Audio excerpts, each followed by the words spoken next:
Ya, sesuai dengan namanya, Ibu, kita akan melihat nanti bagaimana kejadian kelistrikan itu terjadi di dalam tubuh kita, ya. Jadi ini lingkup pembahasan yang dimulai dengan pendahuluan, ya. Selanjutnya nanti kita akan melihat bagaimana hukum-hukum dalam biolistrik, kemudian bagaimana juga kelistrikan itu terjadi pada sel di dalam tubuh kita, kemudian juga kelistrikan terjadi pada saraf dan terjadi pada otot, dan terakhir nanti akan kita lihat bagaimana kelistrikan itu terjadi pada otot jantung, ya, lebih khusus. Oke, untuk pendahuluan, jadi di dalam kajian fisika medis atau fisika kesehatan, kita melihat bahwasannya kelistrikan itu memegang peranan penting dalam tubuh manusia. Kemudian beberapa penyelidikan tentang biolistrik itu dilakukan oleh beberapa penemu, ya, dimulai pada tahun 1780. Luigi Galvani menemukan bahwasannya kelistrikan itu ada pada tubuh hewan. Ya, itu dimulai. Kemudian pada tahun 1786, dengan percobaan yang sama sesungguhnya, Luigi Galvani menemukan bahwasanya terangkatnya kedua kaki katak setelah diberi aliran listrik. Ya, itu menandakan bahwasanya di dalam tubuh hewan yang sudah mati sekalipun itu ada arus listrik. Kemudian pada tahun 1856, Caldani juga menemukan bahwasanya kelistrikan otot pada katak mati, ya. Jadi dia menemukan hal yang sama, ya, Caldani ini sesuai dengan temuan yang sudah ditemukan oleh Luigi Galvani, ya. Selanjutnya pada tahun 1892, Arons yang merasakan aliran frekuensi tinggi melalui dirinya dan asistennya. Jadi orang sudah ke sentrum itu sudah lama sebenarnya, ya.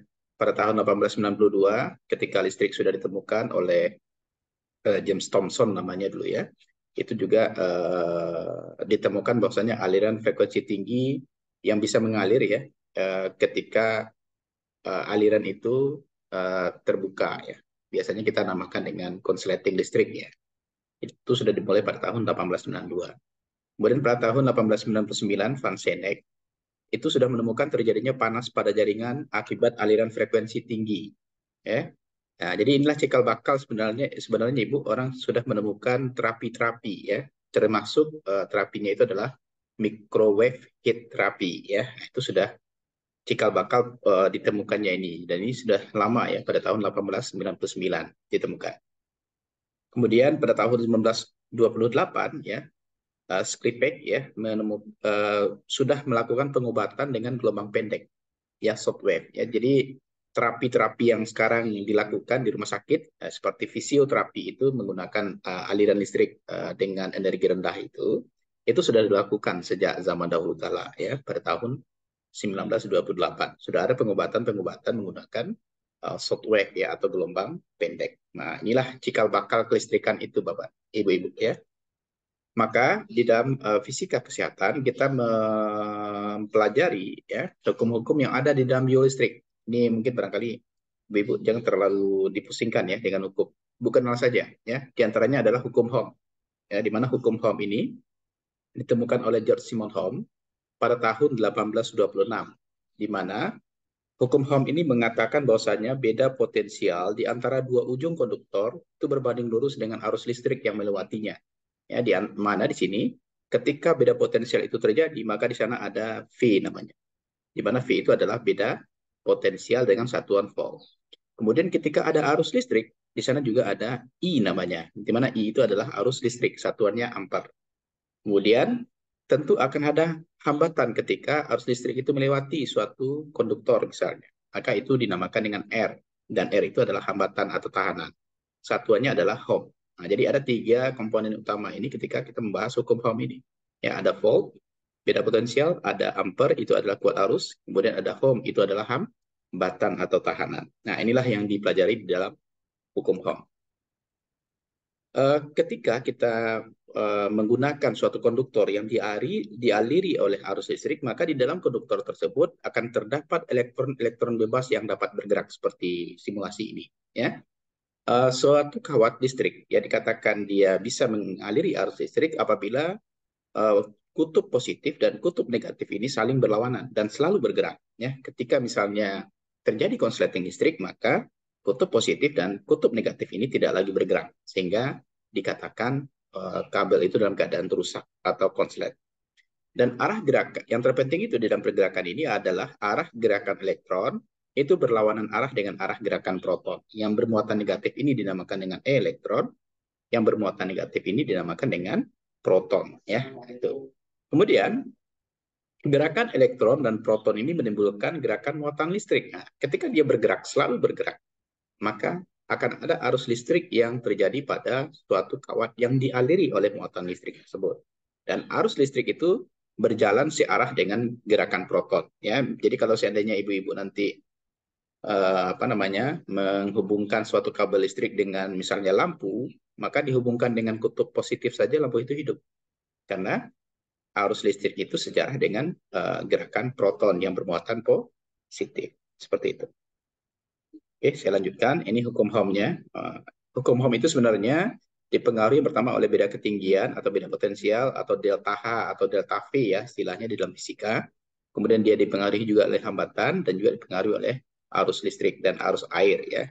Jadi similar ya, sama antara arus listrik dan arus air yang mengalir ketika air mau diangkat dari dataran rendah ke dataran tinggi seperti itu. Atau contoh nyata mungkin barangkali ketika orang jualan minyak tanah misalnya mau menaikkan air dari dorong besar misalnya ke ketel yang kecil ya. Itu kan menggunakan konsep hukum Ohm sebenarnya ya, sehingga pompa airnya itu bisa mengangkat minyak dari bawah ke atas. Nah, itu adalah konsep dari hukum Ohm itu ya.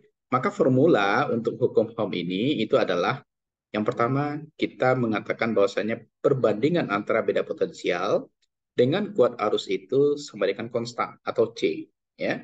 Ketika kita menemukan suatu formula seperti ini, maka kita bisa turunkan. Yang pertama yang kita bisa turunkan itu adalah ini. V itu sama dengan I kali R. Ya.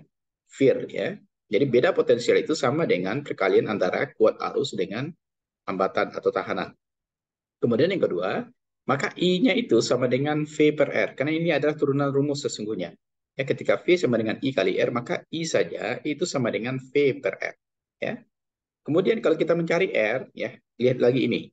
Maka R itu sama dengan V per I. Jadi R-nya itu sama dengan V per I.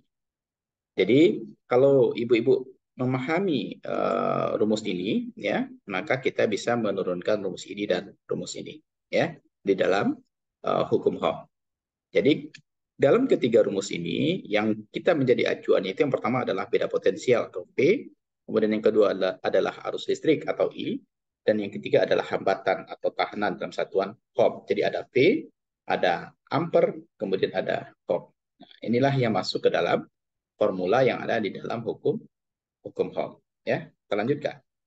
Nah, ini contoh soalnya, ibu-ibu. Ya, contoh soalnya.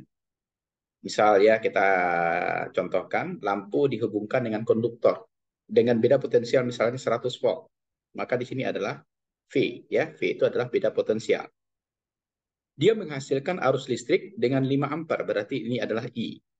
Pertanyaannya berapa ohm hambatan pada konduktor? Yang ditanya adalah R. Ya, maka R sama dengan seperti rumus tadi, V per I. V-nya 100 volt, I-nya 5 ampere. Maka kita mendapatkan hambatannya sebanyak 20 ohm. Nah, jadi besar hambatannya adalah 20 ohm. Seperti itu. Ya, gampang ya, Bu. Tinggal membagi menggunakan rumus R sama dengan V per I. Ya. Oke, kita lanjutkan. Nah, ini sudah mulai kita menggunakan aturan konversi satuan. Ya, kita contohkan. Jaringan otot uterus memiliki tahanan 2,5 kilo ya. Nah, ini dia kilo ini. Maka kilo ini harus kita konversi dulu menjadi ohm. Ya, tahanannya dijadikan ohm. Tegangan listriknya 120 milivolt. Milivolt harus kita konversi dulu menjadi volt. Pertanyaannya, berapa miliamperkah besarnya kuat arus listrik yang mengalir pada otot uterus tersebut? Nah, sekarang yang ditanyakan adalah I. Ya, kita tahu bahwasanya I itu sama dengan V per R. Tetapi kita dari yang kita ketahui ini 2 kilo ohm kita harus jadikan dulu ke ohm. Berarti 2,5 kilo ohm dijadikan ke ohm menjadi 2.500 ohm. Ya, dikali 1.000. Ya. Kemudian 120 milivolt dijadikan ke volt, berarti dia dibagi 1.000. Ya. 120 dibagi 1.000 sama dengan 0,12 volt. Sehingga I-nya ini sama dengan 0,12 volt dibagi dengan 2.500. Nah, inilah hasilnya. I ini satuannya adalah dalam ampere. Tetapi pertanyaannya berapa miliamperkah? Maka ampere ini kita konversi kembali menjadi miliampere. Berarti kita kali 1000. Nah, maka inilah hasilnya. Ya, hasil ini dikalikan 1000 ini adalah hasil dalam miliampere. Jadi besarnya arus listrik ini adalah sekian. Ya, berarti coba Ibu eh, gunakan kalkulatornya, Bu. HP saja. Coba 0,12 dibagi 2500 berapa? Bu Riz? 0,0048, Pak. Kali 1000. Berapa itu? Kali 1000. 0,048, Nah, Pak. berarti di sini jawabannya adalah 0,048 miliampere ya. Nah, seperti itu ya, Ibu-ibu. Jadi perlu nanti ketika satuannya belum dalam satuan SI ya. Jadi satuan di dalam fisika itu atau satuan secara internasional itu ada dua ya, SI, satuan internasional atau satuan non SI ya. Ketika dia belum dalam satuan SI-nya, kita harus konversi dulu ke satuan SI-nya. Contoh ini Ohm ya, hambatan itu Ohm. Kemudian beda potensial itu adalah volt. Ketika dia misalnya dalam milivolt, jadikan dulu ke volt, berarti dibagi 1000. Ketika dia dalam kilo ohm, dijadikan dulu ke ohm, berarti dikali 1000. Ya, seperti itu. Paham ya, Ibu ya? Paham ya, Bu? Oke, kita Paham, lanjutkan. Pak. Ya. Yang kedua, hukum di dalam biolistrik itu kita kenal dengan hukum Joule. Ya. Di mana hukum Joule itu adalah arus listrik atau A di sini yang melalui suatu konduktor dengan tegangan V dalam waktu tertentu, yaitu T kecil, akan menghasilkan kalor. Kalor itu ada dua, Ibu. Ya, yang pertama kita kenal dengan W. Kalau W ini kita namakan dia adalah energi. Ya, atau H. H inilah sebenarnya yang dinamakan dengan kalor itu sendiri atau energi panas. Ya. Jadi kalau energi panas dia di satuannya adalah kalori, sementara kalau energi itu sendiri satuannya adalah joule. Ya. Nah, ini yang dinamakan dengan hukum Joule. Maka hukum Joule itu dituangkan ke dalam formula W itu sama dengan V kali I kali T. Berarti energi itu sendiri merupakan perkalian antara beda potensial dikalikan dengan kuat arus dikalikan dengan waktu. Satuannya adalah Joule. Tetapi ketika kita mencari energi panasnya atau kalorinya, maka dia menjadi H, H besar. Di mana H besar itu sama dengan 0,24 dikali dengan V dikali I kali T. Sementara V kali I kali T ini sama dengan W. Maka sama saja H itu sama dengan 0,24 dikali dengan W. Satuannya berubah sekarang, tidak lagi joule tetapi menjadi kalori. Ya. Jadi ingat Ibu, joule itu nanti akan dihadapkan kepada dua satuan. Ketika dicari energinya, satuannya adalah joule, tetapi ketika dicari energi panasnya, satuannya berubah menjadi kalori. Kenapa dia menjadi kalori? Karena ada pengalian dengan 0,24 di sini, ya, di mana 1 joule itu sama dengan 0,24 kalori, ya. Nah, maka dia formulanya di sini menjadi kalori. Seperti itu.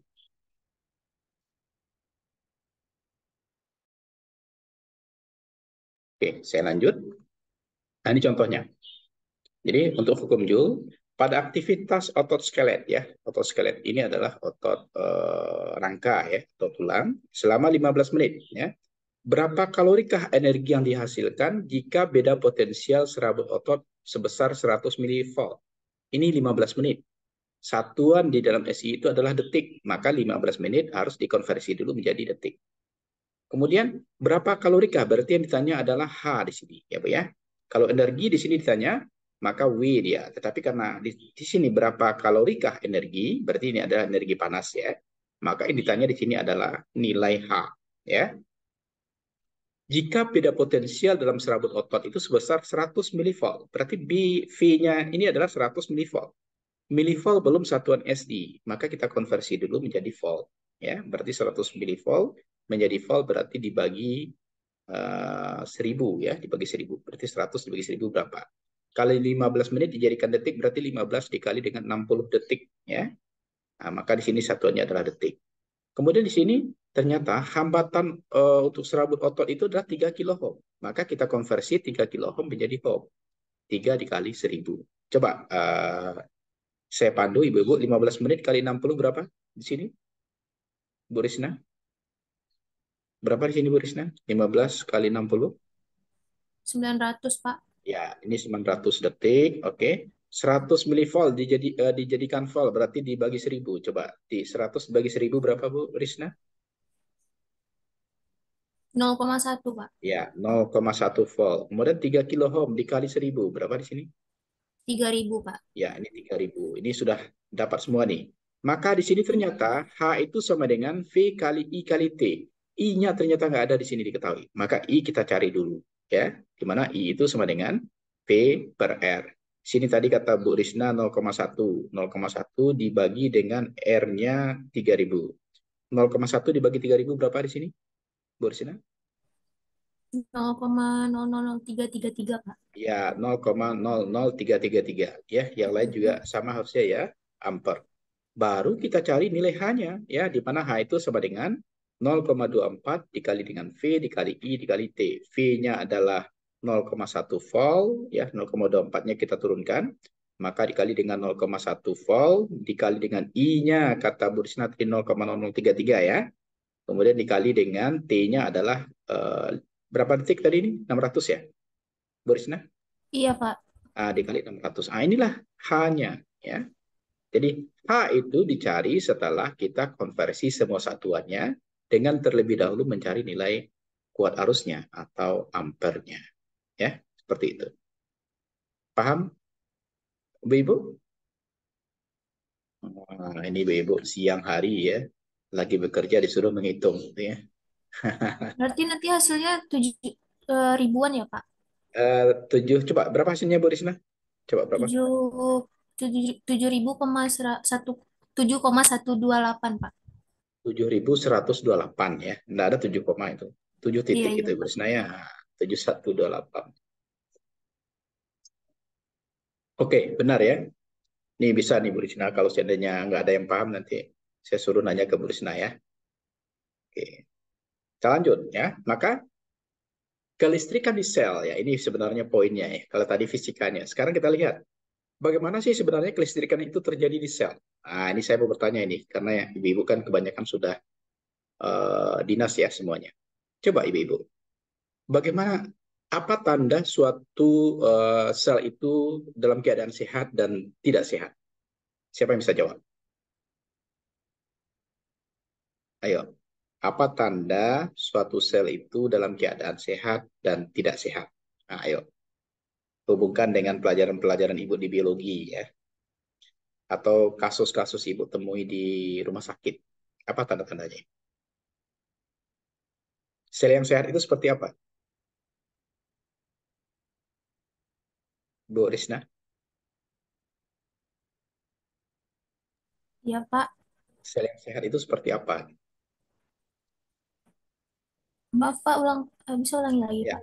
eh, sel yang sehat itu sebenarnya adalah sel yang seperti apa menurut Bu Risna? Sel yang sehat itu. Suara saya jelas kan, Bu Risna? Jelas, Pak. Kira-kira seperti apa sel yang sehat itu? Nanti kita hubungkan dengan kelistrikan di sel ya. Ibu pernah nggak lihat kasus, misalnya tangannya tiba-tiba kulit epidermisnya itu terkelupas gitu? Pernah nggak? Atau di Nah, Pak. mukanya tiba-tiba apa ya? Kalau kata orang Padang mangga resiang gitu, ya? Pernah lihat? Pernah dengar Bu Risma? Ya. Nah, Pak. Itu kulitnya sehat atau tidak? Menurut Bu Risma itu kulitnya sehat atau tidak? Oh, tidak, Pak. Jadi kulit sehat itu gampang itu. Apabila kelistrikan di dalam selnya itu bekerja dengan maksimal, maka dikatakan sebenarnya kulit itu sehat. Ya, maka di sel pun juga seperti itu. Ya, kita lihat di sini. Ya, ini adalah gambaran sel secara utuh, dimulai dari nukleolus sampai dengan ribosom dan selanjutnya. Ya, nah ini sebenarnya. Jadi kelistrikan di sel itu, ya, ini menandakan suatu sel itu sehat. Di mana di sini dikatakan bahwasanya sel itu dibatasi oleh membran sel dengan jaringan lipid atau isolator. Jadi kelistrikan di sel itu tidak akan menghancurkan bagian-bagian sel. Karena apa? Karena ada isolatornya di sana. Kita tahu bahwasanya isolator itu adalah zat yang tidak bisa dialiri oleh arus listrik.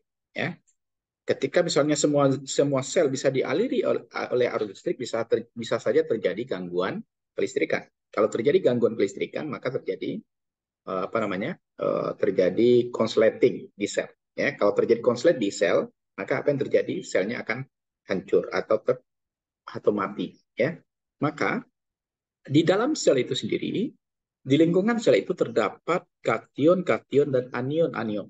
Ya, dan kation yang terpenting itu di dalam sel itu adalah natrium atau Na+, dan kalium atau K+. Di mana distribusi kedua jenis ion itu di dalam intrasel, K+ itu lebih besar dibandingkan dengan Na+. Sementara di ekstrasel, maka kebalikan, Na+-nya lebih besar dibanding K+. Ketika dia terjadi seperti ini, dia akan saling bergantian.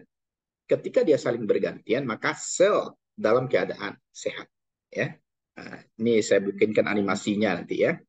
Nah, maka di sini Na+ itu adalah kation utama ekstrasel dan K+ itu adalah kation utama intrasel.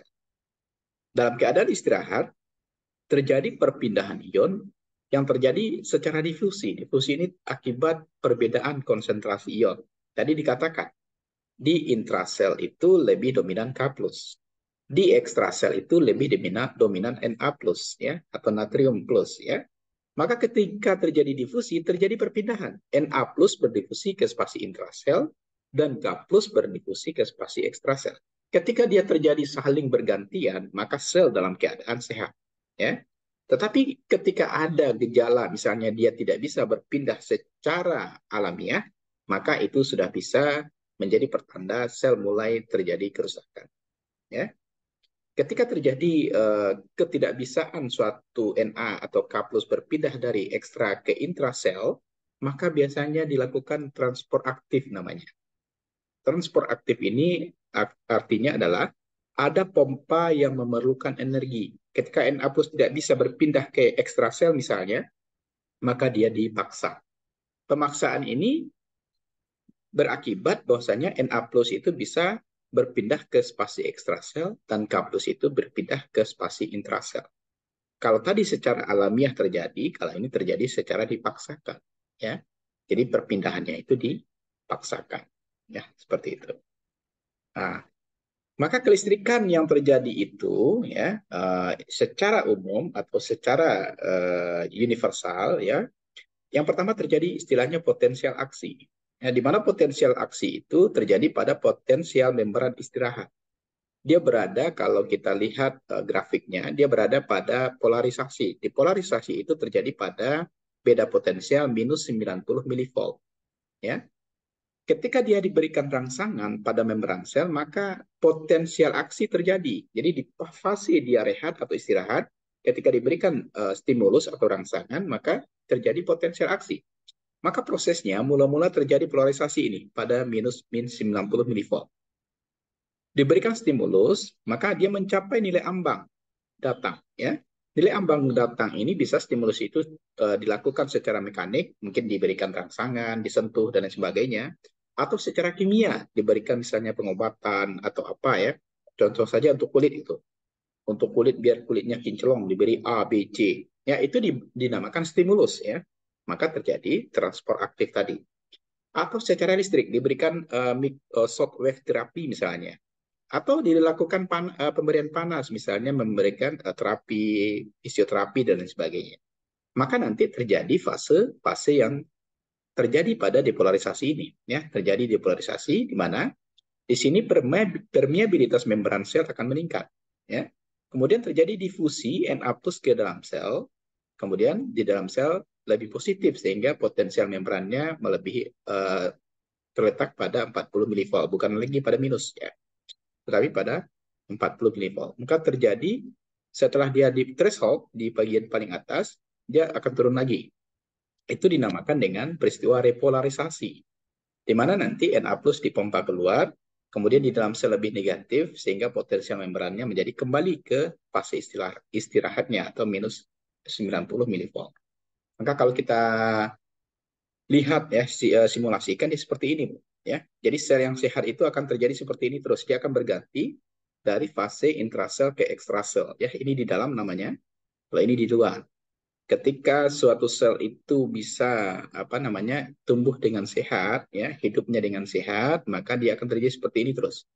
Fase repolarisasi, kemudian ini adalah fase depolarisasi, dan ini adalah fase rehat. Ya, jadi ini adalah semuanya adalah fase rehat.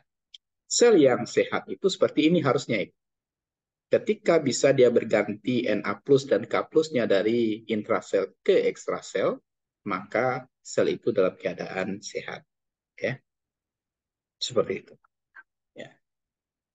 Jadi ini kajian secara teori ya, bagaimana sel itu dalam keadaan sehat. Tidak sehat atau tidak sehatnya itu memang tergantung kepada masing-masing individu ya. Ada yang orang hidup secara alami sehat ya, tapi ada juga orang yang hidup secara alami juga tidak sehat, ada juga ya, tergantung juga bagaimana keberadaan selnya di dalam tubuh ya. Oke. Kemudian yang kedua, kita melihat bagaimana kelistrikan di saraf dan di otot ya, Ibu-ibu. Jadi ingat Ibu-ibu, ketika kita mempelajari neuro ya atau neurologi, kita akan dihadapkan kepada tiga bagian utama dari persarafan ini ya, terutama di SSP ya Bu ya, sistem saraf pusat ya. Di dalam sistem saraf pusat itu ada tiga bagian utama ya. Yang pertama adalah badan sel, yang kedua adalah akson, yang ketiga adalah dendrit ya. Kemudian di dalam dendrit itu juga ada mielin ya. Mielin ini adalah penghubung satu bagian akson dengan bagian lainnya. Dan juga yang terpenting di sini adalah adanya sinaps ya, yang menghubungkan satu bagian persarafan dengan bagian lainnya ya. Dia nanti akan oke ya. Oke, dia akan menghubungkan satu bagian saraf dengan bagian saraf lain. Ingat ya, di saraf itu ada yang dinamakan dengan saraf sensorik, kemudian juga ada saraf motorik. Ya, di mana kegiatan dari saraf sensorik dan motorik itu saling berkesinambungan. Ya, kita akan lihat nanti ya seperti apa yang berkesinambungan itu. Jadi di dalam kelistrikan di saraf dan otot itu kita mengenal ada jenis neuron. Ya, neuron itu sensorik, kemudian juga ada dendrit ya, dia memiliki reseptor dan juga dia ada badan sel. Di mana di dalam badan sel itu ada akson dan dia bersinaps ya, bersinapsis dengan dendrit dan neuron penghubung ya. Dan neuron penghubung itu juga ada dendrit, badan sel dan akson lagi. Jadi kalau kita lihat ya, dia saling berkesinambungan ya. Dan dendrit itu kembali dia bersinapsis dengan akson dan neuron sensorik di dalam badan sel. Juga ada akson yang bersinapsis dengan dendrit dan neuron motorik ya. Jadi artinya neuron sensorik dan neuron motorik itu merupakan satu kesatuan yang memberikan informasi ke bagian utama di dalam persarafan, yaitu adalah bagian otak ya. Otaklah nanti yang akan mengirim semua informasi itu ke seluruh tubuh ya. Begitu sebenarnya pekerjaan dari persarafan tersebut. Kemudian ya kita lihat ya jenis neuron itu diantaranya adalah adanya neuron motorik ya, ini sudah tadi. Nah, oke. Nah, ini. Kemudian ibu-ibu, ketika kita melihat kajian tentang neuron, kita melihat juga ada arah impuls saraf ya. Di mana impuls itu adalah perambatan depolarisasi. Perambatan depolarisasi ini maksudnya adalah seberapa cepat informasi itu sampai ke sistem saraf pusat atau sampai ke persarafan yang utama. Yang mempunyai peranan penting di dalam sistem persarafan tetap ada tiga. Yang pertama adalah dendrit, kemudian badan sel, dan akson. Ya. Maka untuk menentukan kecepatan impuls saraf itu, maka kita melihat yang pertama itu adalah diameter aksonnya. Dalam hal ini, akson itu yang berdiameter lebih besar itu akan menghantarkan impuls lebih cepat. Ya. Adanya selubung mielin pada akson, dari mana impuls yang melalui selubung mielin ini akan dihantarkan lebih cepat karena signal yang dihantarkan dengan cara meloncat dari nodus Ranvier yang satu ke nodus Ranvier yang lainnya. Berikutnya itu dinamakan dengan gerakan saltatoir ya. Artinya ibu-ibu ketika informasi diberikan oleh misalnya adanya stimulus ya, maka dia akan cepat memberikan responnya itu ke bagian-bagian persarafan lainnya. Sehingga nanti di bagian nodus-nodusnya ini, ya terutama adalah nodus Ranvier, dia akan melakukan loncat. Jadi kalau kita lihat Ibu ada orang yang cepat tanggap, nah itu berarti nodus Renfiernya dengan cepat memberikan informasi ke nodus Renfier berikutnya, ya sehingga dia bisa menangkap seluruh informasi itu dengan cepat. Ada juga orang yang lambat, ya. Misalnya orang yang ya istilah sekarang namanya lola, loadingnya lama, ya. Itu yang berpengaruh itu adalah diantaranya adalah nodus-nodus Renfiernya ini, gerakan loncatnya itu lambat, ya, sehingga dia lambat untuk menerima informasi, kemudian juga lambat untuk melakukan hal yang dianjurkan oleh informasi tersebut. Yang paling apa Bu? Yang paling jadi catatan dalam kalau dalam agama kita kan selalu disampaikan ada hewan yang kita jangan seperti apa? Keledai, ya. Dia di jalan di satu tempat, kemudian dia masuk lubang. Kemudian besoknya dia jalan lagi, dia masuk ke lubang itu lagi. Itu artinya apa, Ibu? Nodus Renfiernya tidak bergerak dengan loncat, ya. Artinya dia tidak bisa menerima informasi itu dengan baik, kemudian tidak sanggup pula melakukan informasi yang disampaikan oleh otak tadi juga dengan cukup baik, sehingga lambat untuk menerjemahkan informasi yang dimaksud. Ya, nah ini jadi kalau kita melihat Ibu ada yang IQ orang tinggi, ada IQ orang sedang, ada IQ orang rendah, itu juga berpengaruhnya di sini. Ya, ada masing-masing nodus yang tidak melakukan loncat sehingga tidak bisa menangkap informasi itu dengan sangat baik. Ya, ini pada persyaratan. Oke, nah, ini contoh nih Bu ya. Cara kerja dari neuron bermielin itu menghantarkan impuls dengan sangat cepat. Ya, cara lain penghantaran impuls sangat cepat yang awalnya adalah rengkungan refleks ya. Contoh ini, tanpa sengaja menginjak paku. Kemudian dia memerlukan jalur lengkung refleks. Ya, impulsnya bekerja, nodus Renfiernya bekerja dengan sangat cepat. Segera diantisipasi. Kemudian tidak jadi dia menginjak paku. Ini nampak oleh mata Ibu. Jadi ada stimulus pencahayaan. Di sana terlihat ada paku. Kalau dia bekerja dengan cepat, lengkung refleksnya bekerja secara otomatis, maka dia menginformasikan ke otak, ya, itu ada paku di depan. Maka tentu dia jalan tidak ke paku. Tapi kalau seandainya dia sudah nampak, ya, di sana ada paku, kemudian dia injak, itu berarti nodus Renfiernya tidak bekerja dengan sangat cepat sehingga impuls tidak sangat cepat memberikan informasi ke otak dan penerjemahannya ke kaki juga lambat, ya, maka terjadi dia menginjak paku. Nah, ini contoh dari efek ya yang dimunculkan dari kelistrikan pada saraf dan otot itu ya. Oke. Ya, kita usahakan ya Bu ya hari ini kita bisa menyelesaikan dua materi. Nah, ini di apa? Coba perhatikan ini, Bu. Biasanya ini saya keluarkan di ujian ini, ya. Kita lihat di sini ada kelistrikan otot jantung, gitu. Ya, di mana kelistrikan di otot jantung. Nah, ini satu di otot dan saraf. Pak Bu baca ini. Kemudian ini ada di otot jantung.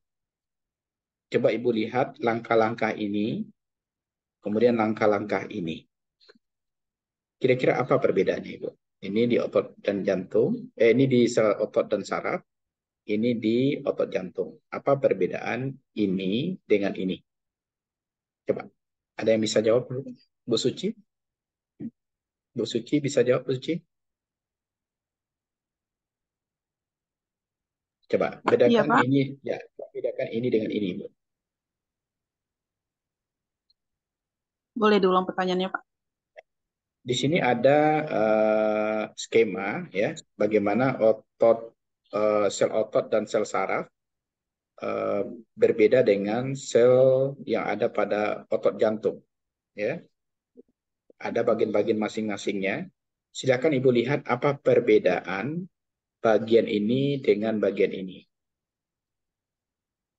Istirahat, stimulus.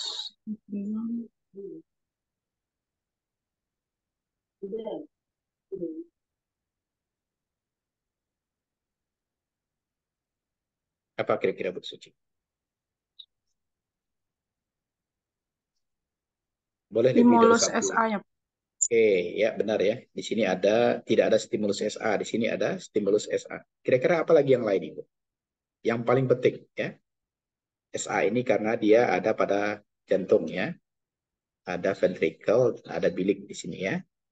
Kalau yang lainnya apa Ibu perbedaannya? Dan itu adalah perbedaan yang paling penting ya. Di bagian menunggu stimulusnya, Pak. Ya, ya. Jadi yang terpenting itu ya. Coba perhatikan Ibu. Ketika kita melihat sel otot dan sel saraf, nah, ini di sini ada setelah istirahat dia menunggu stimulus. Berarti dia menunggu adanya rangsangan yang muncul. Tapi coba lihat di otot jantung itu, dia tidak ada menunggu stimulus. Kira-kira kenapa itu Bu Risna? Kenapa itu kira-kira dia tidak menunggu stimulus? Bu Risna,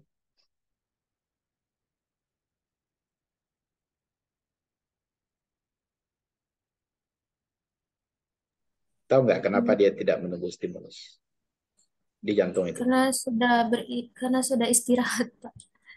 Karena sudah istirahat.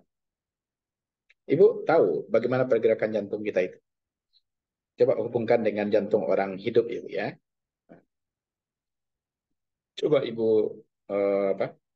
Coba Ibu hubungkan dengan jawaban Ibu dengan clue saya di jantung tadi. Kalau jantung itu bekerjanya pakai berhenti, Ibu. Bu Risna? Tidak, Pak. Kalau berhenti jantung itu bagaimana, Bu Risna? Meninggal, Pak. Meninggal. Ya, itu jawabannya ya. Kenapa di sini tanpa ada menunggu stimulus ya? Kalau di otot dan di saraf, dia bekerja itu kalau ada stimulus ya. Tetapi kalau di jantung, karena dia bekerja terus-menerus, maka dia tidak ada istilah menunggu stimulus ya. Secara automatically dia terus bekerja ya agar jantung itu bisa aktif ya, sehingga darah itu bisa dipompakan dari jantung ke seluruh tubuh dan kembali lagi dari seluruh tubuh ke jantung. Maka ketika di jantung tanpa ada menunggu stimulus ya. Jadi nanti akan ada pertanyaan saya, coba dibedakan bagaimana kelistrikan di otot dan di saraf dengan di sel otot jantung ya. Maka perbedaannya itu adalah ketika di otot jantung dia tanpa menunggu stimulus, sementara di sel otot dan sel saraf dia menunggu stimulus ya. Tapi nanti tentu Ibu harus hafalkan bagaimana apa langkah-langkah terjadinya pergerakan atau apa namanya istilahnya adalah pergerakan di sel otot dan sel saraf dan di sel otot jantung ya seperti itu. Melanjutkan, oke. Okay. Nah ini adalah ya kalau ibu-ibu biasa dengan EKG ini sangat mengenal ini ya. Di EKG kita akan melihat ya, mungkin saya langsung ke sini saja ya.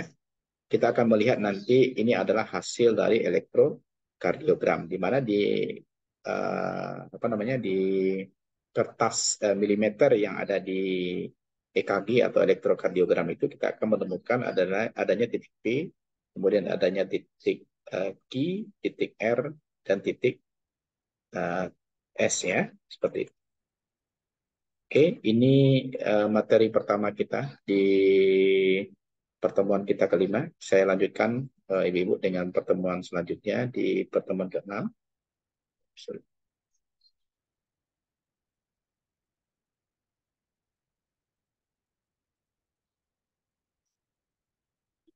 Ya, pertemuan keenam kita akan membahas tentang ini ya. Oke, ini kaitannya sangat besar ya dengan kegiatan ibu-ibu sebagai bidan ya. Oke, kita lihat bagaimana alat-alat kesehatan yang kita bisa jumpai di rumah sakit. Kira-kira Bu, kalau ada pertanyaan seperti ini Bu, apa isinya kok besar sekali? Jawabannya apa nih kira-kira Ibu? Dengan apa kita melihatnya ini? Ini judul kita hari ini adalah instrumentasi, berarti alat-alat kesehatan yang ada di rumah sakit yang ingin kita bahas. Ini kira-kira apa nih isinya Bu? Kalau isinya apa Janin. ini Bu? Janin ya. Kemudian dengan apa kita lihat Ibu biasanya? Kalau untuk melihatnya bisa dengan USG, Pak. Bisa dengan USG. Ada yang lain? Ada yang bisa jawab dengan yang lain? Ibu pernah nggak dengar istilah pulse oximetry? Pulse oximetry. Endoskopi ya, mohon maaf. Endoskopi pernah dengar nggak Bu? Yang ini Ibu pernah dengar nggak? Endoskopi? Baru kali ini, Pak. Baru kali ini. Oke, kita lihat ya. Jadi sebenarnya Ibu kalau ingin melihat bagian dalam tubuh kita, kalau ini kan gambarnya sengaja Ibu lagi hamil ini ya. Tetapi seandainya kalau kita ingin melihat ya bagian dalam tubuh kita, itu kita bisa menggunakan alat yang dinamakan dengan endoskopi. Pernah nggak dengar istilah laparoskopi, Ibu? Pernah dengar? Operasi laparoskopi. Siapa yang pernah dengar? Ada yang pernah dengar, Ibu? Belum, Pak. Oh, belum. Oke, kita coba dulu apa ya? Kita coba dulu sedikit melihat ya, agar Ibu juga paham ya apa yang saya maksud. Karena endoskopi ini nanti biasanya digunakan pada alat laparoskopi. Kita coba cek dulu.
Bu, bisa melihat?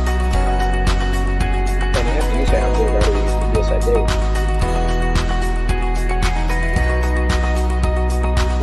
Memang teknologi yang terbaik adalah dengan menggunakan laparoskopik, di mana itu adalah tindakan minimal invasif. Jadi keuntungan dari tindakan laparoskopik appendektomi ini, dia merupakan prosedur yang minimal invasif, di mana recovery dari pasien akan lebih cepat, lama masa rawat inapnya akan lebih pendek. Jadi pasien dapat pulang dan beraktivitas lebih cepat.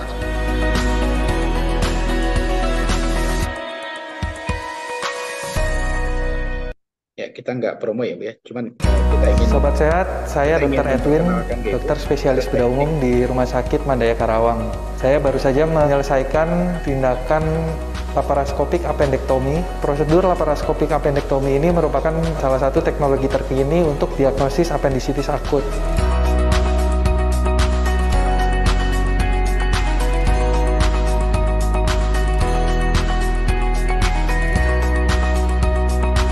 Memang teknologi yang terbaik adalah dengan menggunakan laparoskopik, di mana itu adalah tindakan minimal invasif. Jadi keuntungan dari tindakan laparoskopik appendektomi ini, dia merupakan prosedur yang minimal invasif, di mana recovery dari pasien akan lebih cepat, lama masa rawat inapnya akan lebih pendek. Jadi pasien dapat pulang dan beraktivitas lebih cepat.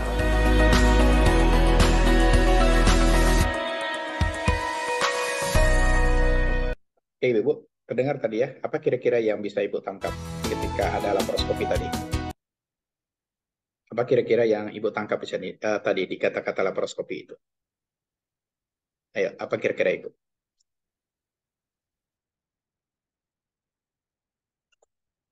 Karena Ibu kan kebanyakan di rumah sakit ini, ya. Kebetulan saya juga sempat di rumah sakitnya di Australia, Bu ya, di Princess Alexandra Hospital. Ya, kita juga melihat salah satu tindakan yang dilakukan oleh dokter bedah di sana, itu juga adalah laparoskopi ini.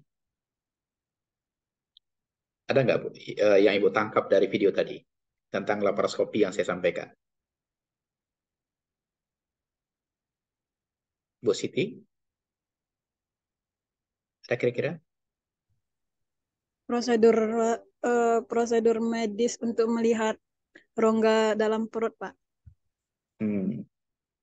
Mungkin saya lengkapkan ya. Jadi untuk melihat tadi namanya adalah endoskopi yang akan kita bahas tadi ya.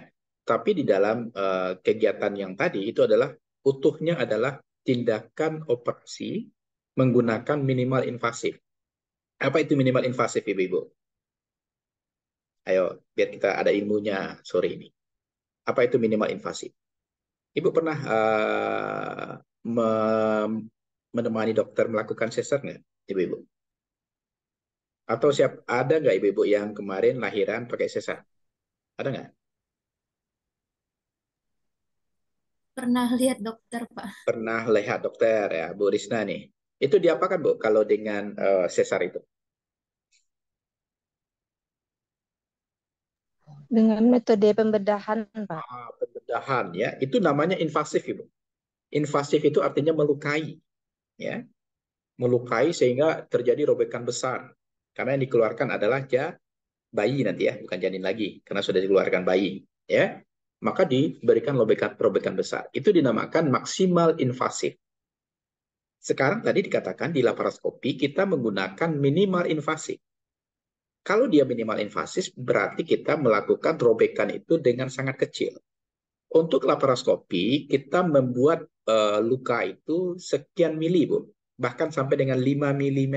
Kalau 5 mm itu kan sangat kecil itu. Ya? Kayak titik aja itu. Ya. Jadi kalau kita menggunakan metode laparoskopi ini, maka kita hanya memberikan minimal invasif, robekan sangat sedikit sekali pada tubuh pasien. Sehingga nanti setelah operasi, dia akan kembali pulih seperti semula. Ya, tidak perlu ada eating lagi, Bu. Tetapi kalau sesar, ya walaupun sekarang sudah ada lemnya juga ya, kalau dulu kan harus di-eating lagi, harus dijahit lagi. Ya, kalau sekarang memang ada lemnya sehingga nggak perlu lagi robekannya itu tidak perlu di-eating lagi. Tapi ingat ya, Bu ya, ketika kita menggunakan minimal invasif itu, maka kita harus menggunakan yang dinamakan apa namanya? Untuk melihat bagian dalam tubuh itu. Bagian dalam tubuh itu, salah satu alat yang kita gunakan itu adalah yang saya sebutkan tadi, endoskopi. Nah, ini ya, jadi saya mengantarkan ibu-ibu untuk mengenal yang dinamakan dengan endoskopi. Ya. Nanti alat endoskopi ini nanti dihubungkan dengan trokar yang ada di dalam laparoskopi tadi. Ya. Maka tadi ibu-ibu mungkin barangkali lihat di videonya, itu ada monitor sehingga terlihat karena tadi adalah appendicitis akut, maka yang terlihat itu adalah ukuran appendix yang sudah sangat maksimal tadi, yang mau diangkat menggunakan trokar. Ya, jadi alat yang dipegang oleh dokternya itu tadi ya Bu ya, dokternya nggak melihat pasien Bu, tapi yang dilihat adalah monitor. Ya. Jadi dia bekerja dengan melihat monitor, yang digerakkan adalah trokar, di mana salah satu trokarnya itu nanti ada endoskopi di dalamnya. Dan endoskopi ini sebagai mata penglihatan oleh dokter. Ya.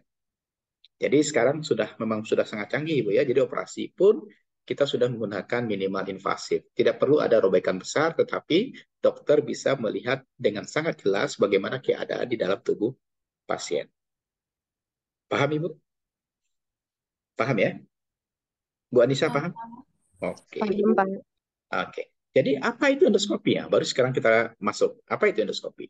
Endoskopi itu adalah alat untuk memotret bagian dalam tubuh menggunakan sinar infrared ya atau sinar inframerah. Ini alatnya seperti ini. Ini infrarednya ini nanti bisa melihat apa kita dihubungkan dengan monitor karena dia ada knob-nya ini ya. Nanti dihubungkan ke monitor sehingga terlihat seperti ya bagian di dalam laparoskopi tadi dokter melihatnya ke monitor, tidak lagi ke pasien ya. Seperti itu. Nah, ini contoh diantaranya hernia. Dengan endoskopi kita bisa melihat ya dengan sangat jelas seperti apa hernia itu. Polip yang besarnya seperti ini itu sangat jelas ya, bisa dilihat dengan alat yang dinamakan endoskopi ya, seperti itu. Oke. Yang kedua, ya alat kesehatan atau instrumentasi yang bisa kita lihat di rumah sakit itu adalah MRI. Apa itu MRI, Bu Anissa? Pernah ke ruangan MRI di radiologi? Pernah nggak, Bu Anissa? Bu Anissa dinasnya di mana? Belum pernah ya, Yarsi kan? Bu Anissa dinasnya di mana? di klinik bidan, Pak. Oh, klinik bidan. Kalau ada yang di rumah sakit nggak? Nggak ada. Nggak ada. Bu Siti, di mana Bu Siti dinasnya? Di BPM, Pak, tempat bidan, Pak. Bu Risna? Krisna belum, Pak. Belum Oh, Bu kerja. Risna belum. Oke, apa itu MRI? Ada yang tahu? MRI lah bahasa kitanya ya. MRI. Apa itu MRI? Sama kayak CT scan gitu, Pak. Sama dengan CT scan. Oke lah ya. Cukup apalah. Tetapi berbeda sekali ya dengan CT scan ya. Karena MRI ini dia memotret bagian dalam tubuh menggunakan gelombang radio. Ya, dia menggunakan gelombang radio. Kalau CT scan dia menggunakan energi ya. Energinya dalam mega elektron volt ya.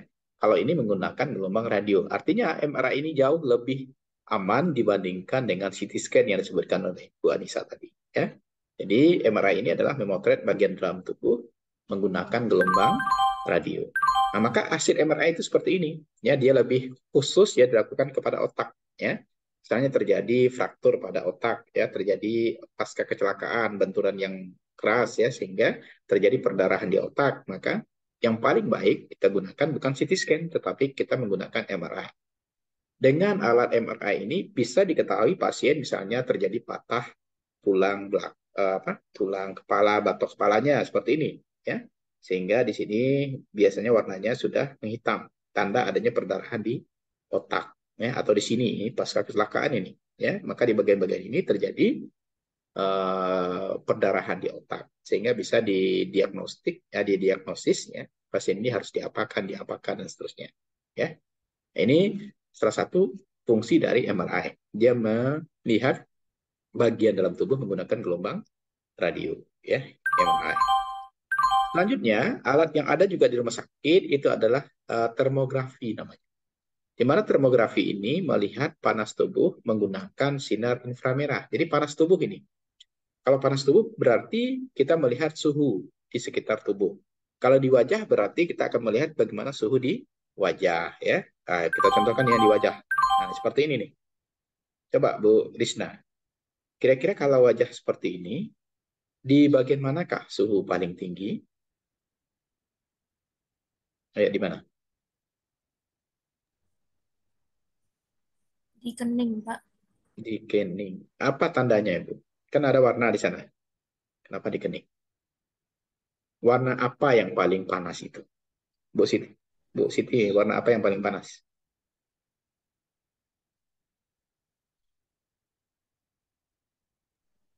Merah. Oh, merah. Punya kompor gas nggak di rumah Ibu? Punya, Iya, Pak. Pak. Nah, apa warna yang paling panas kalau punya? Kompor biru, Pak. Biru, Pak. Tuh ya. Kalau udah merah kompor gas Ibu tuh perbaiki rusak itu ya. Jadi warna yang paling panas itu yang mana, Bu? Biru ya. Biru. Coba di bagian mana itu yang biru warnanya, Bu? Ya, di mana? Di sini ya. Itu bagian-bagian yang panas itu, Bu, kalau di wajah ya.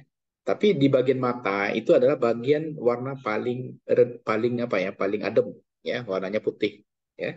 Jadi yang paling panas itu biru, kemudian yang kedua hijau, kemudian yang ketiga kuning, baru merah, Ibu ya. Kalau lah merah, kompor gas di rumah itu pereloan nih, berarti lah rusak, ya, tidak berhasil ya, kan? Yang paling paling apa? Yang paling adem itu, paling dingin itu adalah di bagian mata. Kenapa di bagian mata itu harus paling rendah suhunya? Karena mata itu sistem jaringannya sangat kompleks, nggak boleh panas di sana.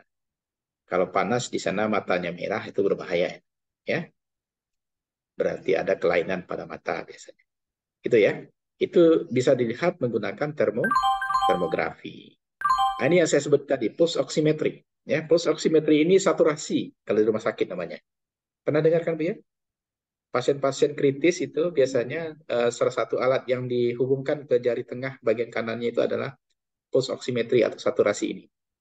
Bertujuan untuk mendeteksi denyut jantung dan oksigenasi jaringan menggunakan sinar inframerah. Ya, dia juga menggunakan sinar inframerah. Nanti dengan alat pulse oximetry ini atau saturasi ini, kita bisa mendeteksi bagaimana denyut jantung pasien, kemudian juga bagaimana oksigenasi jaringan di dalam pembuluh darahnya. Ya, seperti ini kira-kira.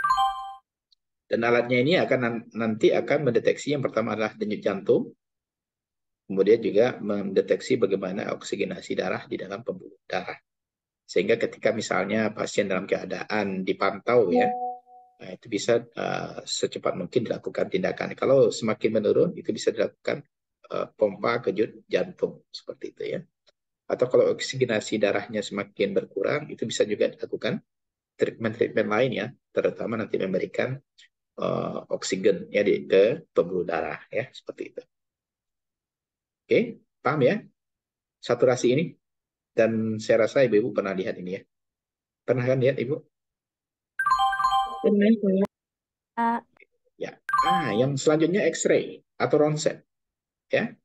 X-ray atau ronsen ini ya, ini adalah penggunaan sinar X untuk memotret bagian dalam tubuh untuk fungsi diagnostik. Jadi ingat ya, ketika kita menggunakan atau ada pasiennya disuruh untuk X-ray atau ronsen, maka tujuan utamanya tidak untuk kuratif, tidak untuk pengobatan, tapi tujuannya adalah untuk fungsi diagnostik. Artinya apa? Kita fungsi X-ray atau ronsen ini hanya untuk mengetahui penyakit apa yang diderita oleh pasien. Ya, misalnya torak ini, ronsen torak. Ya, di dalam ronsen torak itu maka kita bisa mengetahui apa keluhan atau kejadian yang terjadi dalam tubuh pasien, sehingga kita bisa melakukan tindakan lebih lanjut. Misalnya ternyata ada ada cairan di paru-paru misalnya.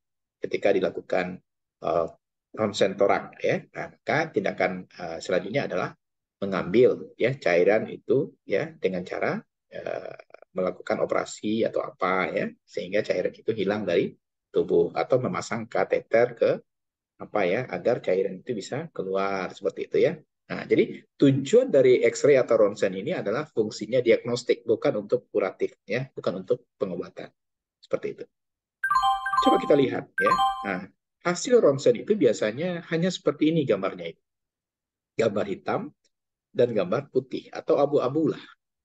Kira-kira kenapa itu terjadi, Ibu?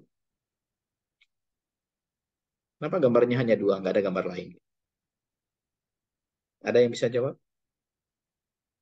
Pernah kan lihat hasil ronsen pasien, Ibu? Siapa yang pernah ya? Bu Nisa pernah? Pernah, Pak. Pernah. Ya, kenapa gambarnya dua itu saja, Bu, kira-kira? Tidak tahu? Tidak tahu ya? Kalau tidak tahu, saya sampaikan. Kenapa gambarnya hanya dua?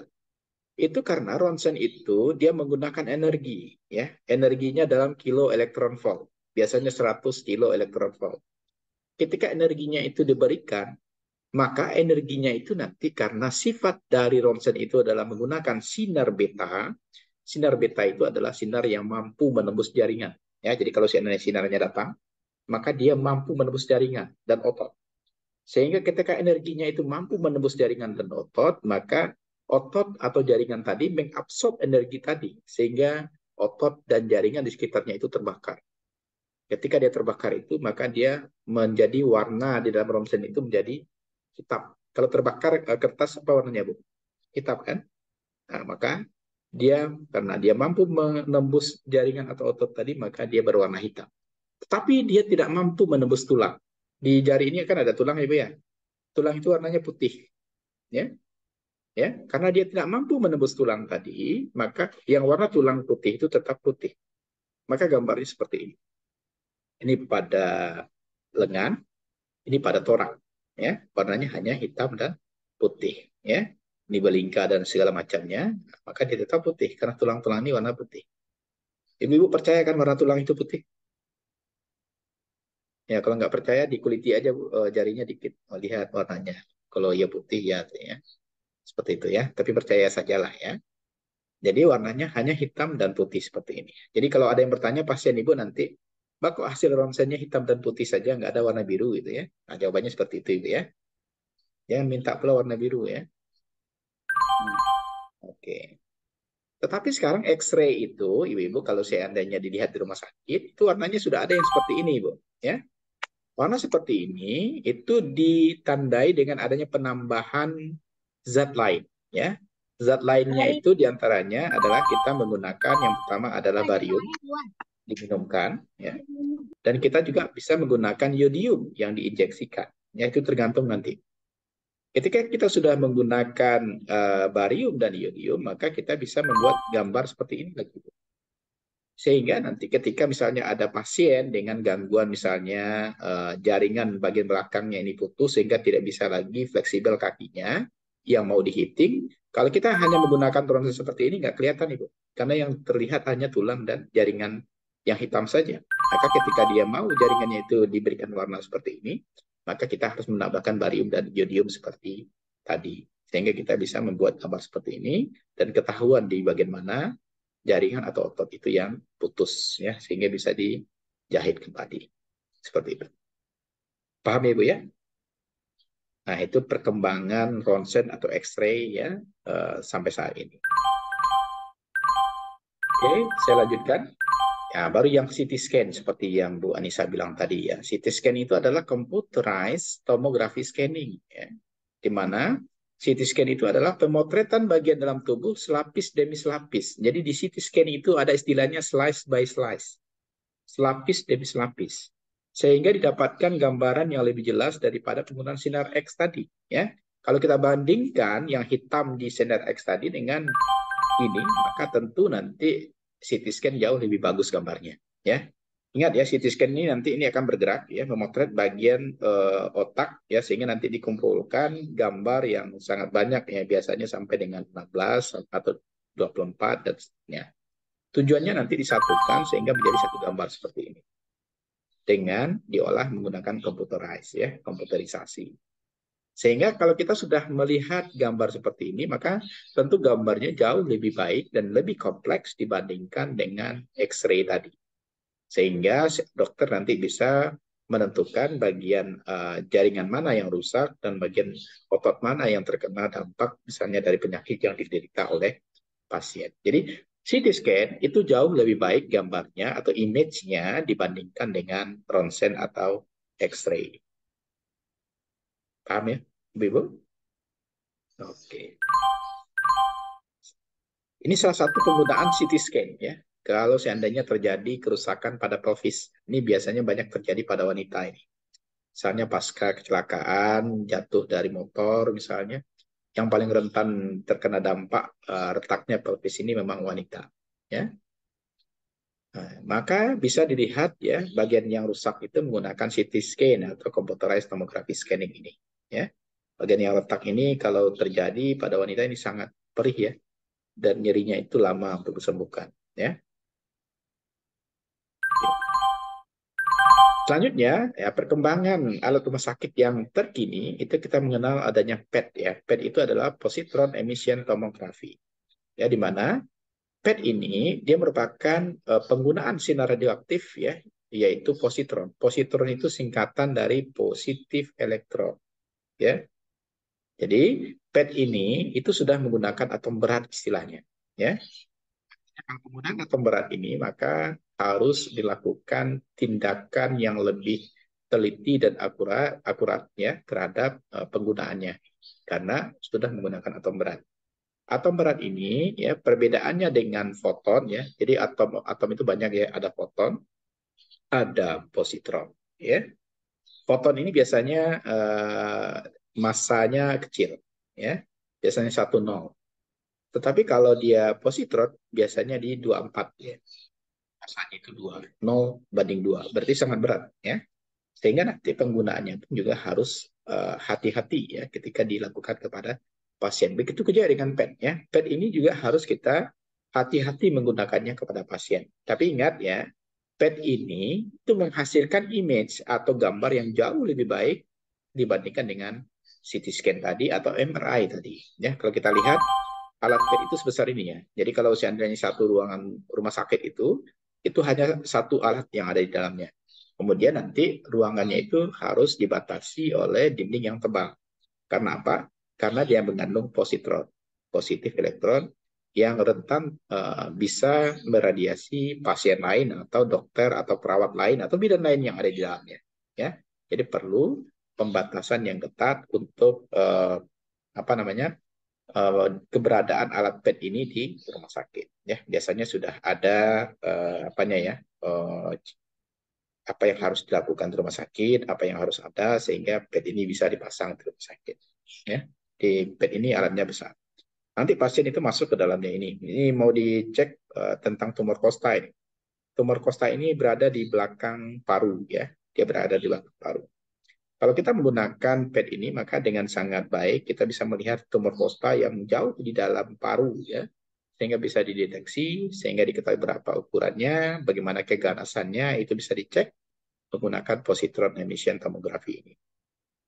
Satu lagi sebenarnya kalau PET itu menggunakan positron itu sangat atom berat.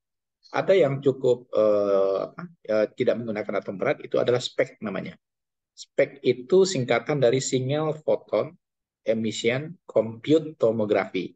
Ya, dia juga bisa menghasilkan hal yang sama dengan PET ini, tetapi dia tidak menggunakan atom berat. Tetapi ukuran alatnya juga sangat besar, ya. Satu ruangan itu ada satu SPECT, ya.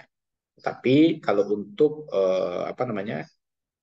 efeknya itu tidak terlalu berat kepada pasien karena dia tidak menggunakan atom berat, dia hanya menggunakan foton istilahnya. Maka dia dinamakan dengan SPECT ya. SPECT itu adalah Single Photon Emission Compute Tomography ya, seperti itu. Sampai di sini dulu, ada yang mau ditanyakan sebelum saya lanjut ke slide berikutnya? Silakan. Biar kita bisa diskusi ya. Silakan kalau ada pertanyaan. Ada? Nggak ada sepertinya, Pak. Belum ya? Oke. Kalau belum, saya coba lanjutkan.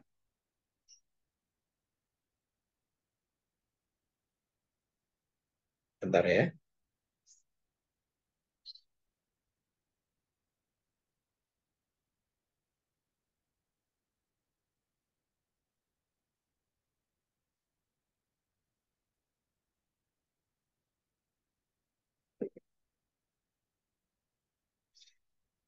Ini Bu Anissa udah pulang ini ya. Ya Allah, inilah Jalan, Pak. bahayanya ya. Belajar sambil pulang gitu ya. Tapi nggak apa-apa. Ya memang sudah kodratnya ya. Oke, kita lanjut ya. Ada lagi yang dinamakan dengan fetal ECG ya. Kalau untuk dewasa namakan EKG ya. Tetapi kalau untuk anak-anak ya kita atau pada janin ya atau pada bayi itu kita menggunakan fetal ECG. Artinya di sini kita melihat atau melakukan pengukuran kelistrikan jantung janin ya, identik dengan ECG ya. Nah, ini bedanya ya. Kalau di ECG ini selain jantung ibu tercek, jantung janin kita bisa juga cek ya. Maka namanya lebih khusus ke fetal ya, fetal EKG ya, jantung janin ya. Kemudian kita juga mengenal di rumah sakit itu EMG ya. Kalau seandainya ada kelainan pada jaringan otot, itu kita bisa melihat menggunakan EMG. Sebenarnya baik fetal ECG, EKG itu sendiri maupun EMG itu sebenarnya menghasilkan kurvanya yang sama, yang miripnya. Kurvanya itu sinusoidal. Ini karena dirapatkan sehingga dia seperti itu ya. Tapi kalau direnggangkan kembali dia akan berbentuk sinusoidal. Sinusoidal itu ada lembah ya, ada lembah, ada gunung gitu ya. Ada gunung, ada lembah. Masih ingat kan di SMA? Ya, ingat aja lah ya. Kalau nggak ingat ya gimana lagi gitu ya. Oke, kemudian ada EEG ya. EEG ini adalah pengukuran kelistrikan di jaringan otak ya. Jadi kalau seandainya kita mau melihat seberapa cepat menangkap informasi ya, itu kita salah satunya alat yang bisa kita gunakan itu adalah EEG ya. Kalau saya di lab saya waktu di ITB itu ya, kita banyak alat ini ya. Kita melihat seberapa cepat daya tangkap mahasiswa itu bisa kita menggunakan ini. Seberapa cepat, seberapa fokus ya mahasiswa itu bisa kita menggunakan alat ini, EEG ini ya. EEG ini ada yang 8 titik, ada 16 titik ya. Itu tergantung nanti penggunaannya disesuaikan dengan fungsi atau keinginan kita melihat apa. Kalau kita ingin melihat seberapa daya tangkap pasien, itu biasanya kita menggunakan 16 titik. Tapi seberapa fokus pasien, itu biasanya kita menggunakan 8 titik EEG-nya. Ya. Nah, titik-titik itu nanti ya tertentu ya di bagaimana yang akan kita mau tangkap informasi kelistrikan di dalam otak pasien itu, atau otak responden ya. Ya, kemudian ada ERG ya. ERG itu adalah elektroretinografi ya. Tujuannya adalah pengukuran kelistrikan pada jaringan retina ya. Kalau seandainya ada kerusakan di jaringan retina, kita bisa menggunakan ERG ya. Ya, kalau ada lagi ophthalmoscopy namanya ya. Dia berfungsi untuk melihat bagian dalam mata. Ya, tujuannya adalah untuk melihat bagian-bagian mana ya di mata itu yang sudah kehilangan fungsi. Ya, biasanya kehilangan fungsi itu ditandai dengan warna kuning biasanya kalau kita menggunakan ophthalmoscopy. Ya. Biasanya juga dipengaruhi oleh faktor U ya, faktor umur ya dari pasien. Nah, itu kita menggunakan alat ophthalmoscopy seperti yang digunakan oleh dokter ini. Nah, ini otoskopi. Otoskopi itu adalah melihat bagian dalam telinga. Ya. Nah, ini melihat bagian dalam telinga. Ya, kalau kita menggunakan otoskopi ini yang dihubungkan dengan monitor atau TV, kita bisa melihat ya seberapa besar cadangan yang sudah menumpuk di telinga kita. Ya, kan banyak juga tuh yang dibiarkan ya. Kalau saya tanya ke ibu-ibu, mungkin ibu juga akan jawab ini, nggak pernah dicek kan? KTHT, pernah KTHT ibu-ibu? Nah, kan? Kalau dicek itu cadangannya udah banyak, ya. Mungkin udah membeku, ya. Jadi kalau KTHT itu disuruh dulu dikasih obat tetes seperti itu, ya. Nah, itu adalah alat yang bisa untuk melihatnya adalah otoskopi, ya, otoskopi. Kemudian ini yang bagian di ibu-ibu ada ultrasonografi, ini USG. Tujuannya adalah untuk penggunaan gelombang ultrasonik untuk mendeteksi organ dalam tubuh. Jenisnya sekarang sudah ada USG 4 dimensi. Ya. Nah, ini masih yang lama ini, 2 dimensi dan 3 dimensi. Sekarang sudah ada 4 dimensi. Jadi kalau kita lihat USG itu jalannya seperti ini, Bu. Dia ada scanning A namanya. Scanning A itu dia didiamkan, dibiarkan saja. Kemudian scanning B itu dia digerakkan. Ketika dia diamkan, dia akan bentuk titik. Biasanya nanti ketika dia gerakkan, dia akan membentuk sesuai dengan daerah mana yang dia digerakkan seperti ini. Ya. Kalau dia hati, hepar seperti ini dia. Kalau dia janin nanti, maka dia akan bentuk janin. Ya. Sehingga kalau di janin, dia akan seperti ini. Ya. Ini perkembangan dari kehamilan. Ya. Ultrasound imaging. Ini 2D, ini Bu. Nah, ini yang 3D. Bahkan sekarang kalau 4D itu sudah sangat detail ya, sehingga kalau dahulu mungkin kalau dokter menggunakan USG ini masih ada kesalahan dalam menentukan jenis kelamin ya, walaupun USG itu sebenarnya tidak untuk menentukan jenis kelamin ya. Tetapi kan kebanyakan ya pasien-pasien ibu atau suaminya ingin tahu jenis kelaminnya apa ya. Sebenarnya fungsi USG itu adalah untuk melanjutkan atau tidak melanjutkan kehamilan ya. Makanya USG itu dilakukan pada trimester awal. Ya. Apakah anatomi tubuhnya cukup, ya, lengkap atau tidak. Maka kalau di luar negeri ini abortus legal bisa dilakukan apabila di Tenggarai ada kerusakan terjadi pada tubuh bayi. Tapi kalau di Indonesia kan ya diterima saja kan. Tidak ada itu yang abortus legal seperti itu. Kalau di kita kan abortus itu ilegal semuanya. Ya kan Bu ya? Nah, seperti itu. Oke. Jadi kalau dahulu mungkin orang ada kesalahan ya. Kalau sekarang kan rambutnya saja tuh kelihatan. Sama nih rambutnya dengan suami gitu kan. Ali Samo rambut ya bang mah seperti itu kan. Kalau nak Samo rambut ya bang anak siapa seperti itu kan. Nah, tapi kan tidak terjadi ya. Karena memang dengan menggunakan USG yang sudah 4D sekarang itu udah seperti sesungguhnya ya sebelum dia keluar dari rahim ibu ya seperti itu. Kemudian ada NST. NST itu adalah non stress test ya atau bisa juga kita kenal dengan external fetal monitor ya. NST ini dia biasanya untuk mengukur fetal heart rate ya. Kemudian juga bagaimana kontraksi uterus sehingga nanti di ibu ya di ibu itu seperti ini ya. Ada bagian ini untuk melihat bagaimana ini kontraksi uterus, ini adalah bagaimana detak jantung janin ya pada rahim ibu ya. Nah, itu bisa kita gunakan non stress test ya. Kemudian ini vakum ekstraksi. Nama lainnya adalah ventos atau vacuum assisted vaginal delivery ya. Vakum ini sekarang nggak boleh ya dilakukan lagi kecuali kebanyakan dokter lebih suka mengambil tindakan SC ya daripada vakum ini. Karena memang vakum ini ada kelemahan ya atau efek setelah dilakukan vakum. Apa itu vakum? Vakum itu adalah penggunaan untuk membantu kelahiran bayi yang kemajuannya tak adekuat ya. Jadi lama di jalan lahir ya. Kemudian tidak terjadi bukaan tidak secara signifikan bertambah ya maka dilakukan vakum. Dia merupakan alternatif untuk forceps dan operasi atau SC. Tapi dia berdampak negatif bagi ibu dan bagi bayi ya. Bagi ibu nanti terjadi cedera ya pada rahim dan juga pada alat kelamin. Kemudian pada bayi juga biasanya nanti akan menonjol di kepalanya di sini. Walaupun ya kalau seandainya terjadi vakum pun lambat laun akan kembali ke seperti semula ya. Tapi ya ada juga yang tidak kembali seperti semula. Jadi kalau ada temannya kepalanya agak panjang sedikit, katanya lah vakum dulu ya. Nah itu ya salah satu efek dari vakum ini ya. Salah satu efek. Wah ini forceps ya. Forceps itu membuka ya bagian liang untuk jalan lahir atau yang vakum itu menyedot nah istilahnya ya menyedot ya, bahasa kitanya tapi dia vakum. Oke, ada lagi ACT namanya elektroshock ya. Kalau mau menyembuhkan orang yang betul-betul sakit jiwa kita bisa menggunakan elektroshock ini. Tapi kalau orang pura-pura sakit jiwa gunakan elektroshock ini tambah sakit ya putus urat-uratnya ya. Kalau orang sakit jiwa itu kan memang udah putus ya. Ketika gunakan elektroshock ini bisa nyambung lagi ya. Elektroshock ini nanti adalah terapi shock listrik untuk aktivitas otak. Ya biasanya untuk pasien dengan gangguan jiwa. Seperti ini ya. Oke.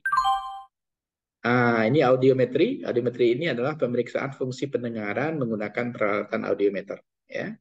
Audiometer. Terakhir ini di radioterapi. Ya, mungkin barangkali saya akan terangkan ini karena sesuai juga dengan keahlian saya ya. Kebetulan saya ahlinya itu di radioterapi ya. Jadi di radioterapi ini ya pengertiannya adalah terapi dengan menggunakan sinar radioaktif dan umumnya untuk penyakit kanker ya. Jadi ibu-ibu mungkin barangkali sebagai ilmu pengetahuan ya, radioterapi ini adalah salah satu alat kuratif ya, bukan diagnostik. Ya, kalau tadi yang saya bilang ada X-ray, ada CT scan, kemudian ada MRI, itu fungsinya adalah diagnostik. Dia tidak bisa menyembuhkan, tetapi dia hanya menciptakan suatu image atau citra atau gambar lah ya, walaupun nanti di kami kita tidak boleh nyebut gambar. Yang boleh kita sebut itu adalah citra atau image ya. Kemudian di radioterapi ini dia berfungsi untuk kuratif. Kuratif berarti pengobatan. Jadi nanti ibu-ibu harus pahami tindakan pengobatan itu ada yang dinamakan dengan diagnostik, artinya nanti pengobatan dengan cara operasi, pemberian obat dan sebagainya. Satu lagi ada tindakan pengobatan itu dengan cara terapi namanya. Salah satu terapi yang bisa kita gunakan itu adalah radioterapi. Apa itu radioterapi? Radioterapi itu adalah penggunaan sinar radioaktif untuk menghancurkan kanker. Maka dalam rangka menghancurkan kanker ini, di radioterapi terjadi dua bagian di dalamnya.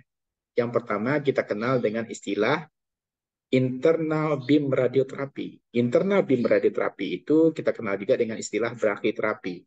Artinya, kita menghancurkan kanker dengan cara menanam zat radioaktif ke kanker tersebut dengan cara implan. Sama dengan pemasangan IUD ya. Pemasangan IUD itu kan diimplan juga. Maka internal beam radioterapi atau brachyterapi itu juga ditanam zat radioaktif itu di dalam kanker dengan cara implan. Bagaimana cara memasukkannya? Kita menggunakan alat yang dinamakan dengan afterloading namanya. Jadi kalau caranya nanti ya dia bisa diinjeksikan ya, tapi injeksinya tidak injeksi biasa, injeksinya menggunakan afterloading tadi ya. Kemudian yang kedua di dalam radioterapi itu kita kenal dengan istilah EBRT tulisannya. External beam radioterapi, artinya kita menyinari bagian kanker itu dari luar ya, dengan menggunakan alat diantaranya kita menggunakan LINAC namanya, linear accelerator. Ini linear accelerator namanya ya. Nanti dia akan menyinari bagian kanker, misalnya lung cancer ya, kanker paru-paru, maka disinari menggunakan zat radioaktif ya. Apa kelebihan daripada radioterapi ini? Karena radioterapi ini menggunakan zat radioaktif, sementara zat radioaktif itu adalah memiliki waktu paruh. Ya. Ketika waktu paruhnya habis, maka dia akan menghancurkan kanker itu sampai ke akar-akarnya. Ya. Misalnya karsinoma mame, ya, kanker payudara misalnya. Kita menggunakan LINAC ini. Misalnya kita menggunakan iodin. Misalnya iodin itu mempunyai waktu paruh misalnya 5 jam. Setelah 5 jam nanti dia akan meluruh dan dia akan menghancurkan kanker itu sampai ke akar-akarnya. Beda dengan operasi. Kalau operasi biasanya kita hanya mengambil bagian atas, sementara akarnya masih ada. Sehingga banyak kejadian yang muncul setelah dilakukan operasi karsinoma mame, muncul di bagian lain. Muncul di bagian lain karena akarnya masih ada. Kadang dia pindah ke bagian yang satu lagi. Sehingga itu adalah efek kalau kita menggunakan diagnostik operasi biasa. Jadi radioterapi ini mirip dengan laparoskopi tadi. Dia menggunakan minimal invasif. Bahkan untuk kasus kanker otak, ya riset S3 saya baik itu di Siloam Hospital di Karawaci, Tangerang, Banten maupun di Australia di Princess Alexandra Hospital, itu kita menggunakan zat radioaktif itu setelah dilakukan terapi menggunakan EBRT atau SRS namanya ya. SRS itu adalah surgery radiosurgery ya, operasi menggunakan radioaktif kobalt. Itu setelah disinari sekian jam ya, mulai dari misalnya jam 8 dia masuk, jam 5 dia keluar, pasiennya langsung pulang. Jadi nggak perlu dia nginap di rumah sakit. Setelah dia kembali pulang nanti dia akan lakukan check up ke rumah sakit lagi. Karena ingat ya, kobal itu dia akan meluruh 6 jam. Setelah 6 jam, besoknya dia kembali lagi ke rumah sakit. Ya, untuk ngecek seberapa besar ukuran kankernya sekarang. Itu nanti akan dimonitor oleh dokter spesialis saraf ya, tapi sarafnya adalah SRS namanya. Ya, dia tanpa bedah, tapi dia hanya menggunakan alat yang dinamakan dengan gamma knife perfection. Nah, itu mungkin barangkali yang ingin saya sampaikan kepada Ibu di pertemuan kita yang ke-6. Ya. Sampai di sana mungkin ada yang mau ditanyakan. Jadi pertemuan kita hari ini 5 dan 6 ya, ini Ibu. Ada yang mau ditanyakan?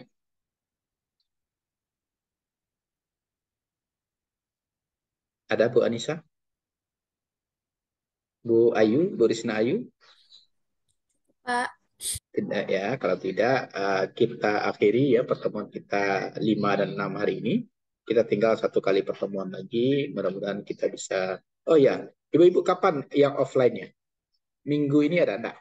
Minggu depan? Enggak ada? Belum ada, Pak. Belum pernah ya ke kampus?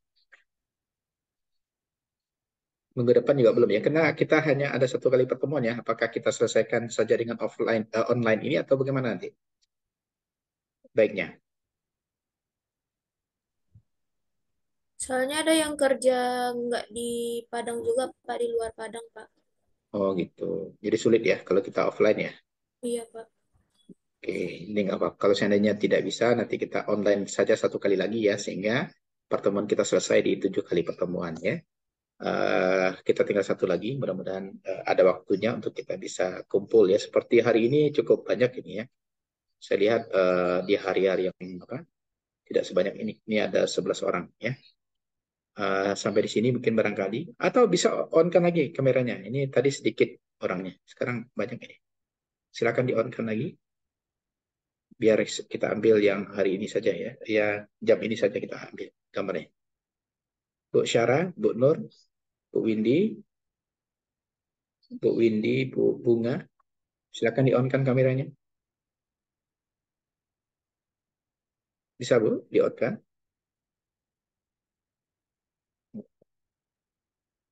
Oke, Bu Suci, Bu Uci. Bu Uci bisa di-on-kan kameranya? Bu Windy, Bu Bunga. Bu Bunga bisa di-on-kan? Oh, kayaknya nggak ada ya. Oke, saya ambil saja. Cukup lebih banyak air daripada tadi. Oke, sampai di sini Ibu pertemuan kita. Saya akhiri. Assalamualaikum warahmatullahi wabarakatuh. Waalaikumsalam Assalamualaikum warahmatullahi warahmatullahi wabarakatuh. Terima kasih, wabarakatuh. Pak. Ya, Terima kasih, sama-sama. Pak.